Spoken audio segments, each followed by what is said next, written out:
Walking down a beach in the Caribbean one 몇 년 sunny 전 어느 화창한 아침에 카리브해의 해변을 따라 걷는 동안 아내와 저는 모래 위에 정박해 있는 여러 척의 작은 어선을 보았습니다.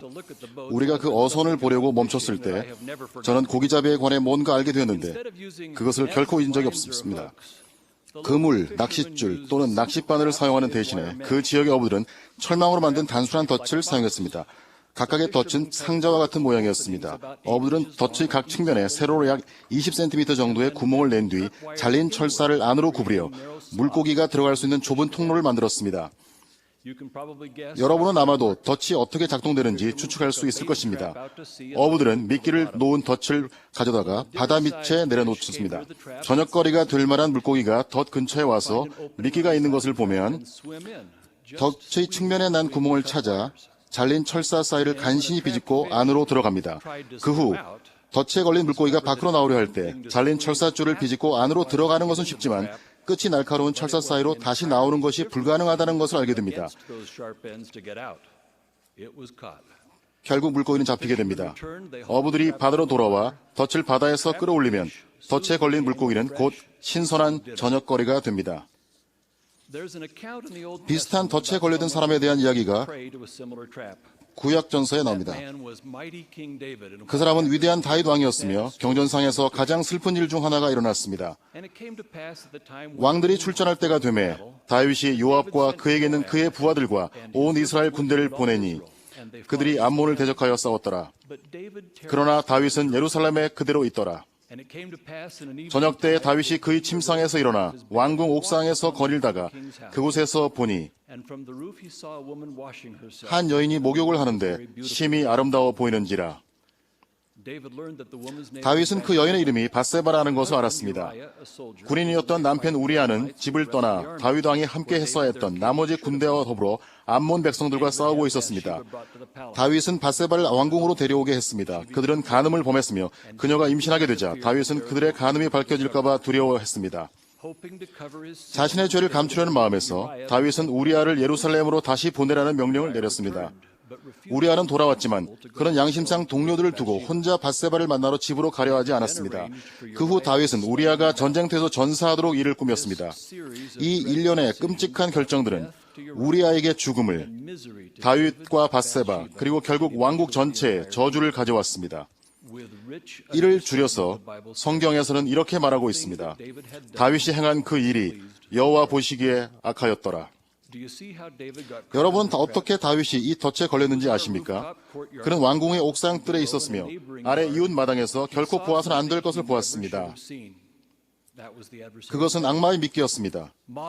겸손, 순결, 그리고 분별력은 다윗이 즉시 몸을 돌려 바라보지 말 것을 요구했지만 그는 그 어느 것도 하지 않았습니다. 그 대신 그는 해서는 안 될 생각들을 하게 되었고 그 생각들을 행동으로 옮겼으며 상황은 급속히 나쁜 것에서 더 나쁜 것으로 그리고 최악의 상황으로 변해갔습니다. 다윗은 덫에 걸렸으며 그에게 그 결과는 영원한 것이었습니다. 오늘날 외설물이라는 명적인 덫이 있어서 자극적인 메시지에 사로잡힌 많은 사람들이 이 치명적인 덫으로 들어가고 있습니다. 다른 덫과 마찬가지로 이 덫 역시 들어가기는 쉽지만 빠져나오기는 쉽지 않습니다. 어떤 사람들은 외설물의 해로운 영향을 받지 않고도 이를 무심코 볼 수 있다고 합리화합니다.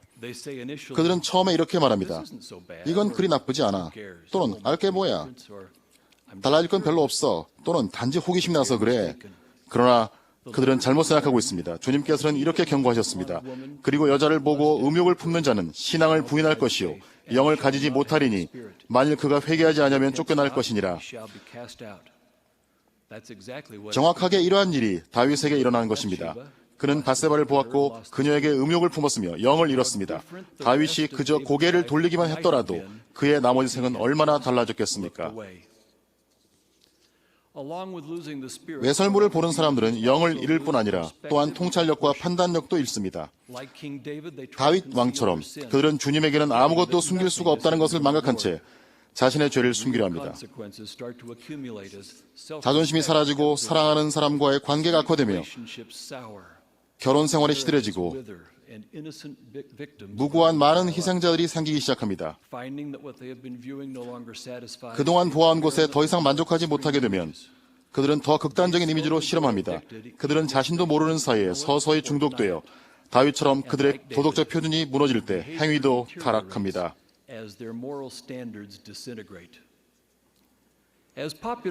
세계 전역의 대중문화가 퇴보하면서 저속한 것이 점점 미디어, 오락, 광고 및 인터넷에 넘쳐나고 있습니다. 그러나 세상의 일반적인 표준에 따른 인기는 옳은 것이나 위험하지 않은 것을 측정하는 데 사용하기에는 매우 위험한 저울입니다. 영화나 텔레비전 쇼가 수백만 명의 시청자들에게 잘 알려져 있고 많은 사랑을 받을 수 있지만 그럼에도 불구하고 외설적인 영상과 행위를 보여주고 있습니다. 영화에서 어떤 것이 그리 나쁘지 않다면 자동적으로 그것은 그리 좋지도 않다는 것을 뜻합니다. 그러므로 다른 사람들이 합당하지 않은 영화를 보거나 웹사이트에 접속한다고 해서 그것이 우리도 그렇게 할 수 있다는 구실이 될 수는 없습니다. 신권 소유자들의 삶은 세상의 표준이 아니라 구주와 그분의 교회의 표준을 따라야 합니다. 구주께서는 이렇게 가르치셨습니다. 또 마음이 청결한 자들은 다 복이 있나니 그들이 하나님을 볼 것이며 복음의 약속은 우리의 정신을 고양시키고 고상하게 해주며 심지어 고귀하게 해줍니다. 우리는 청결하고 도덕적인 삶을 산다는 것을 조건으로 하는 성약을 통해 그러한 약속을 받습니다. 우리가 의롭게 살고 마음을 청결하게 한다면 하나님과 영에 더 가까워질 수 있습니다.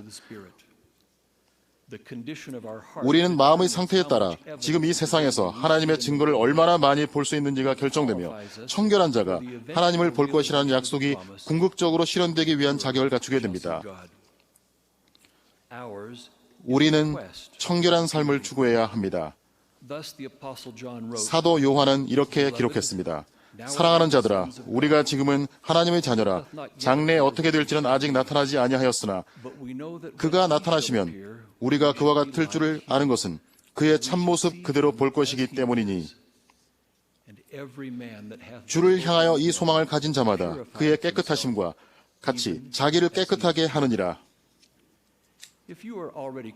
여러분이 외설물이라는 덫에 걸려있다면 이제는 구주의 도움으로 자유를 찾을 때입니다. 빠져나올 방법이 있지만 그렇게 하기 위해 그분의 도움이 필요할 것입니다. 여러분의 완전한 회복은 완전한 회개에 달려 있습니다. 즉시 감독님에게 가십시오. 그의 영감 받은 인도를 구하십시오. 그가 여러분의 자존심을 회복하고 삶의 영이 다시 찾아올 회개를 하도록 도울 것입니다. 주 예수 그리스도의 속죄의 치유 권능은 외설물 중독을 포함하여 모든 질병을 치유할 수 있습니다. 여러분이 온 마음을 다해 구주에게로 향하고 감독님의 조언에 따른다면 필요한 치유를 받게 될 것입니다. 모로나이가 가르쳤듯이 구주께서 유혹에 저항할 힘과 중독을 극복할 힘을 발견하도록 도우실 것입니다. 그리스도에게로 나와 모든 선한 은사를 붙들고 악한 은사나 부정한 것은 손대지 말라.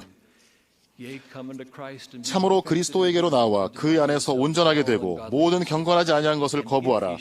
너희가 만일 모든 경건하지 아니한 것을 거부하고 너희 능력과 생각과 힘을 다하여 하나님을 사랑할 것 같으면 그러면 그의 은혜가 너희에게 족하리니 그의 은혜가 너희가 그리스도 안에서 온전하게 될지라. 쉬지 말고 덕으로 우리의 생각을 장식할 수 있도록 마음과 생각을 청결하게 하려는 우리의 진실된 노력을 하나님께서 축복해 주시길 바랍니다. 저는 구주의 구속의 사랑과 그분의 속죄에 청결케 하는 권능에 대해 예수 그리스도 이름으로 간증합니다. 아멘.